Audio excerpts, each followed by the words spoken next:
Guys, it's Angelo Christian over here with another great edition of Learning Hub. Today I got one of the great team members, Elmer Salazar. What's up, brother? Thanks, man. How Hey, you doing? man. Doing awesome, man. Today I want to talk about how to manage stress because, the thing is that I think that it's one of the biggest things that it will make or break if you're going to be successful in life, not just in your career but in relationships, family, is your ability to how you look at things, your psychology, on how you look at stress, and one of the reasons why I wanted you on the show today is because you seem to, for the most part, keep an even keel.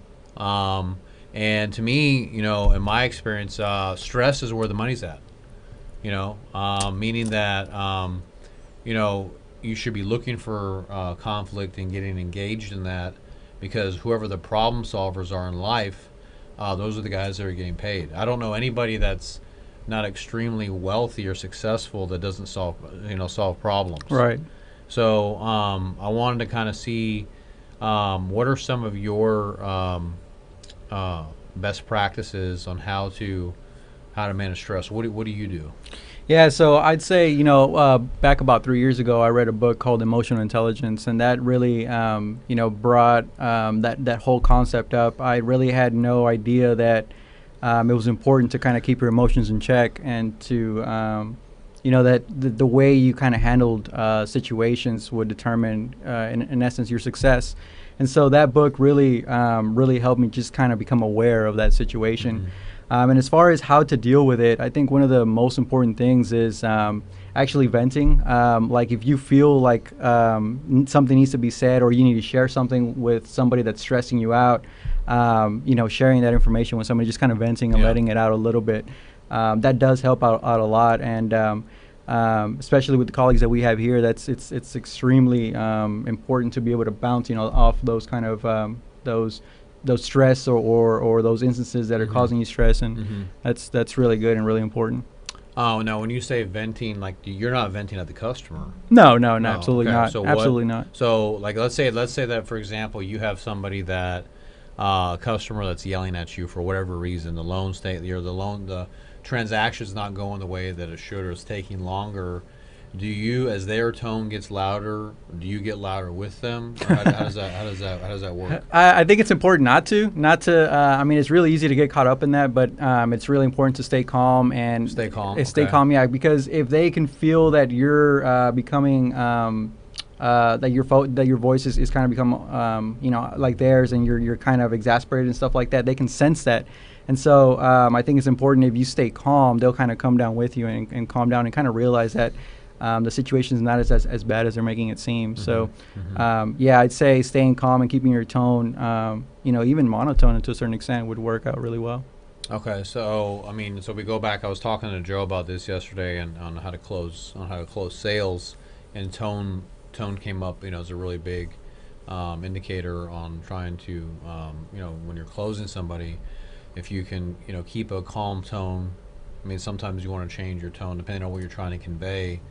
But so you read a book called Emotional Intelligence, and basically helped you to. So prior to that, were you like a train wreck, or did you have a lot of anxiety? No, not really. I mean, I've always like kept my emotions in check, and sometimes people even think that I don't care because I don't really display much emotion. But I just didn't realize how much of a factor that played. And once I read the book and I kind of started noticing some situations, I would feel like myself getting a little stressed out or feel like blurring things out. But after reading that book, I kind of kept myself in check a little more. Because it's easy to kind of when somebody is yelling at you or when somebody is stressing you out to kind of backfire. Yeah. But I think it's important to keep that in check. Uh-huh. And after, like, it's in the heat of the moment, you can say things that you're going to regret. But if you stay calm, you'll find that that other person will come to their senses and say, hey, look, I realized that I was a little bit out of line, or I realized that I was just stressed out. I apologize about that. And so it's important to never take it personal and just kind of understand that it's the emotions kind of taking over. Yeah. So because the thing is that if somebody, let's say that again, going back to a customer that's yelling at you, that stirs up uncomfortable feelings, right? Exactly. And so, and if you want to defend yourself, then if you yell at the customer, then it can get even worse. Exactly. And like you said, you could say things that you're going to regret. So, some of the things that help me, like, because I deal with a lot of things on a daily basis, and if you're going to accomplish a lot in life, you're probably going to be dealt with a lot of things. You look at the difference between the middle class and the upper class, like a CEO that runs General Electric or my company, and he's obviously been able to manage stress and pressure a lot better than I have, Right. because he's gone all the way up there. He has 300,000 employees, and managing billions of dollars, and I have my small little company, and so and you can tell the way probably how he looks at something. He's not an emotional train wreck, Right. and so I think the key things are what I recommend, is to exercise every day is a huge thing. I think you have to exercise and do something, some type of meditation, and I know transcendental meditation where you can collect your thoughts and take deep breaths, like a yoga or some type of meditation, to kind of come to your senses. You know, the other thing is with your diet.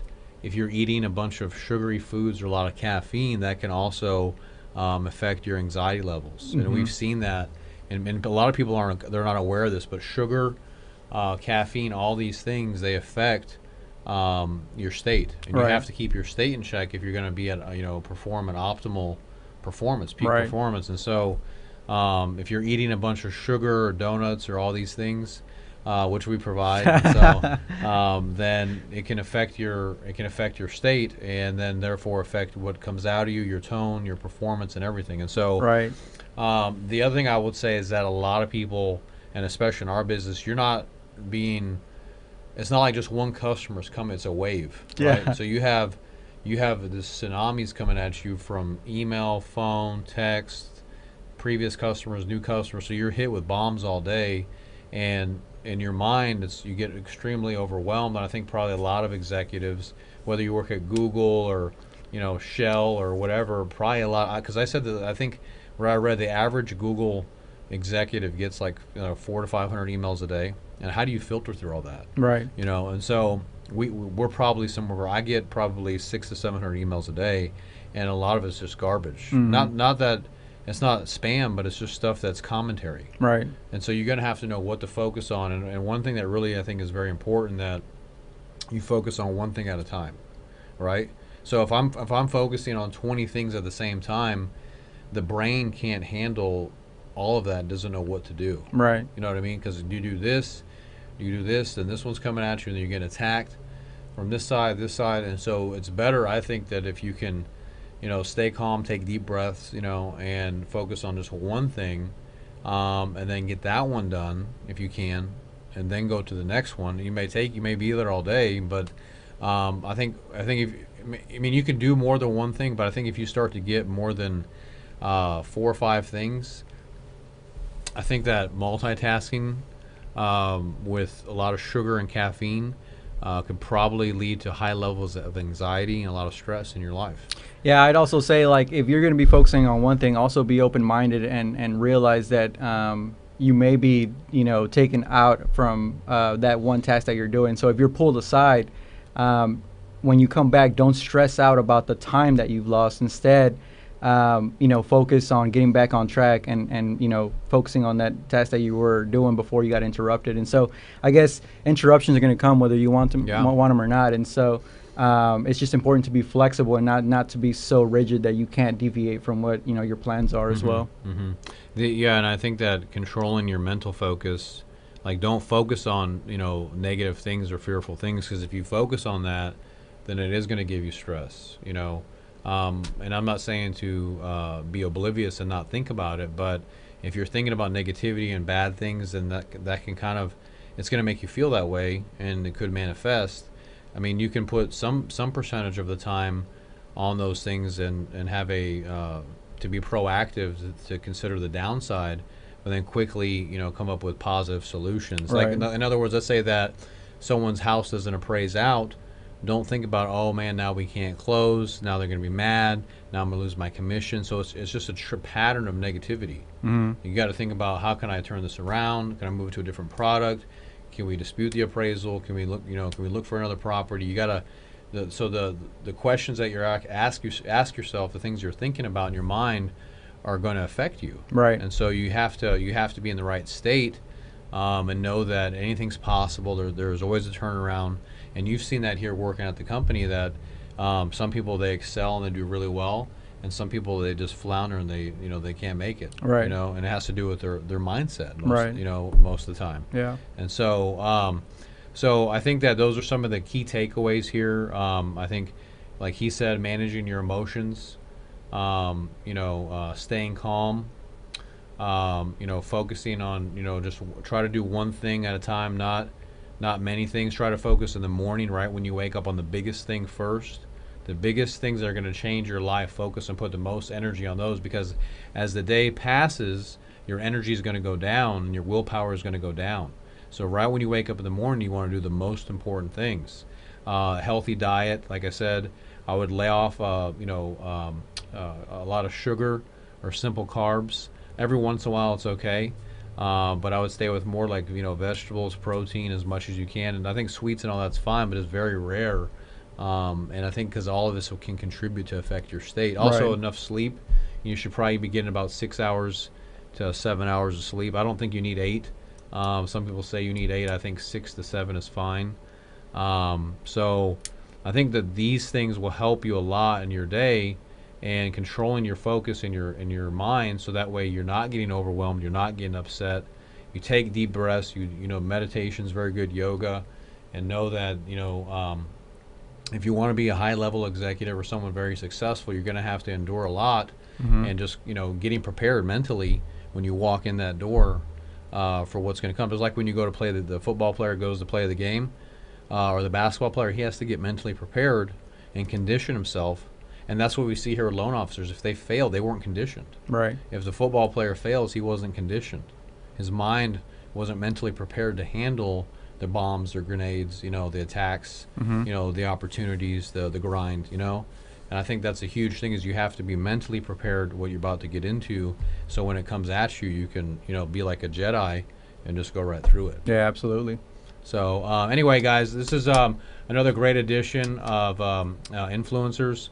And every day we come out with great content on how to educate people with finance, marketing, real estate, and just how to be the best you can. You can follow us on Angelo Christian Mortgage on Facebook. Leave your comments down on YouTube here if you want to see anything or want to add anything. We'd love to chat with you, respond right away.